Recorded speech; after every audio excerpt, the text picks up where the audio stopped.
बोल महाराष्ट्र या चर्चासत्रामध्ये आपलं स्वागत। मी निखिला। दिल्लीमधल्या संसद मार्गावर भारिप बहुजन महासंघाचे अध्यक्ष प्रकाश आंबेडकरांनी दलित स्वाभिमान संघर्ष रॅली काढली। यावेळी त्यांनी सरसंघचालक मोहन भागवत हे नवयुगाचे हिटलर असल्याचा आरोप केला। देश संघमुक्त करण्यासाठी काम करणार असल्याचं त्यांनी म्हटलेलं आहे। दलितांवरील अत्याचाराला राष्ट्रीय स्वयंसेवक संघ जबाबदार असल्याचा आरोपही या ठिकाणी करण्यात आलेला आहे। नेमकं काय प्रकरण आहे आणि काय नेमकं त्या ठिकाणी घडामोडी घडलेल्या आहेत ते आपण पाहूया।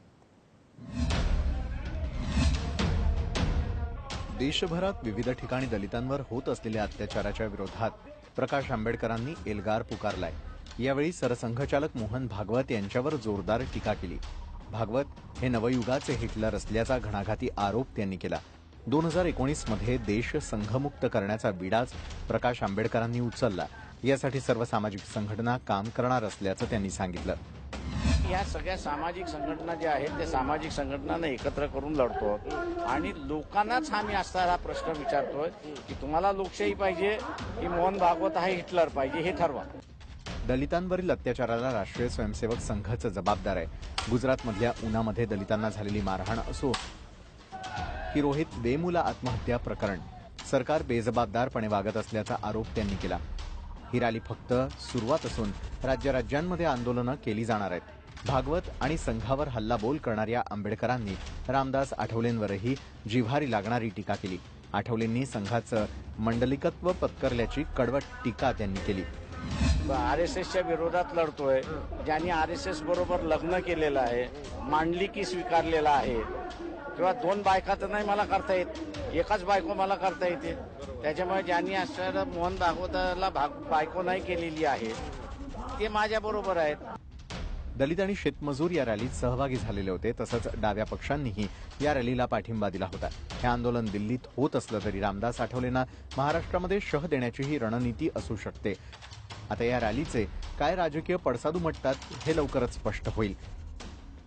प्रशांत लीला रामदास, TV9 मराठी, नवी दिल्ली। आज दिल्लीमधल्या जंतर मंतरवर दलित स्वाभिमान संघर्ष रॅली काढण्यात आली। या संदर्भात दलितांवर होणारे अत्याचार आणि संघावरची प्रकाश आंबेडकर यांची टीका यावर आपण चर्चा करतो। या चर्चेमध्ये सहभागी होत आहेत भारिप बहुजन महासंघाचे अध्यक्ष प्रकाश आंबेडकर, तसेच भाजपचे प्रवक्ते मधू चव्हाण, शाहीर संभाजी भगत आणि काँग्रेसचे प्रवक्ते डॉक्टर राजू वाघमारे या चर्चेमध्ये सहभागी आहेत। सुरुवातीलाच आपण प्रकाश आंबेडकर यांच्याकडे जाणार आहोत। थोडासा तांत्रिक प्रॉब्लेम आहे, पुन्हा एकदा आपण प्रकाश आंबेडकर यांच्याकडे जाणार आहोत। मात्र संभाजी भगत आपल्या बरोबर आहेत या ठिकाणी। संभाजी भगत, अर्थात आज जी रॅली जंतर मंतरवर काढण्यात आली, मात्र त्या आधीपासूनच गेल्या 1-2 वर्षामध्ये जर आपण पाहिलं तर दलितांवरचे अत्याचार वाढत चाललेले आहेत। मात्र आणि त्यामुळे एक असुरक्षिततेची भावना या समाजामध्ये आहे असं वाटतं का तुम्हाला? जाती व्यवस्था जसं जसं जास्त क्रायसिसमध्ये जाते आहे त्याच्या विरुद्ध प्रबोधन पण मोठ्या प्रमाणात होत आहे।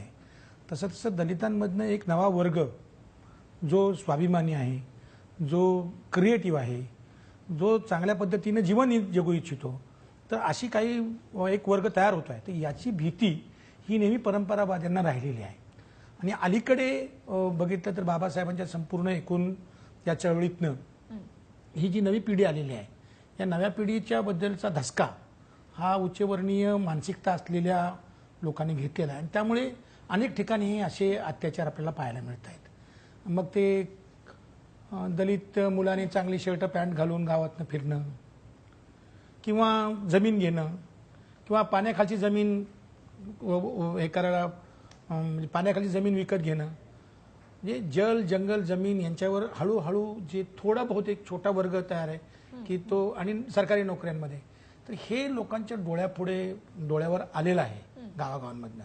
आणि त्यातनं या पद्धतीनं जाती व्यवस्था शेवटची आचके देत असताना मला वाटतं की जातीय व्यवस्थेचा अंत जवळ आलेला आहे। तर ती कुठली गोष्ट मरताना मोठी होते, तसं ही मरताना जसा दिवा विजताना मोठा होतो, तसं या शतकाच्या सुरुवातीला हे झालेलं आहे। परंतु हे शतकात 2025च्या नंतर यांना एक मोठी आगोटी लागेल। आणि भारतीय समाजामध्ये जे हे उच्चवर्णीय तथाकथित उच्चवर्णीय म्हणणारे, त्याच्यामध्ये ही जी नवीन तरुण मुलं येत आहेत ही जाती व्यवस्थेपासून दूर चाललेली आहेत आणि ते नवा विचार करतायत। मला त्यांच्याकडनं खूप अपेक्षा आहे. आणि ही जे आता जे हत्याकांड जे होत आहेत, ही जी क्रूड हिंसा आहे, ही क्रूड हिंसा या देशामधल्या संघीय मानसिकतेचा पर्क्युलेशन होत आहे.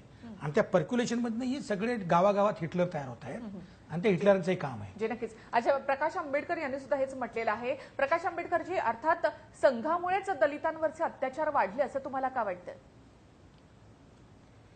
गुजरातमधल्या आकडेवारी आता असताना बाहेर आलेली आहे आणि गुजरातमधल्या आकडेवारीवरनं आपल्याला असताना दिसते की 5 पटीने असताना अत्याचार वाढलेत. इव्हन हे जे नॅशनल ब्युरो दिल्लीमधलं जे आहे त्यांची सुद्धा आकडेवारी आलेली आहे. त्या आकडेवारीने असं दिसतंय की 40% हे अत्याचार त्या ठिकाणी वाढलेले आहेत. या काही ठिकाणी झालेल्या अत्याचारांच्या गावाला मी असताना भेटी देऊन आलो आणि मला असं दिसलंय त्याच्यामध्ये की पूर्वीच्या अत्याचारामध्ये आणि आत्ताच्या अत्याचारामधला असणारा फरक आहे. पूर्वीचा अत्याचार हा गावातला माणूस करत होता, पण आता असणारे जे अत्याचार नव्याने झालेले आहेत त्या ठिकाणी बाहेरच्या येऊन माणसांनी अत्याचार केलेले आहेत. त्याच्यामुळे गावातून अत्याचार होतात तो एक सामाजिक प्रश्न आहे असं मी त्या ठिकाणी मानतोय. पण आत्ताच्या अत्याचारामध्ये जो 40% वाढ झालाय तो संघटित अत्याचाराच्यामुळे वाढ झालेला आहे आणि त्याचं असणारं सगळं जे श्रेय आहे किंवा हे अत्याचार करण्याचं जे माध्यम आहे ते गोरक्षकवाले आहेत किंवा इथल्या असणाऱ्या इतर संघटना ज्या आहेत. या सगळ्या संघटना गोरक्षक वगैरे जे आहेत यांचा सगळा संबंध RSS वाल्यांची आहे, विश्व हिंदू परिषदवाल्यांची आहे. त्याच्यामुळे हा जो अत्याचार आहे हा सामाजिक स्वतःची आयडिओलॉजी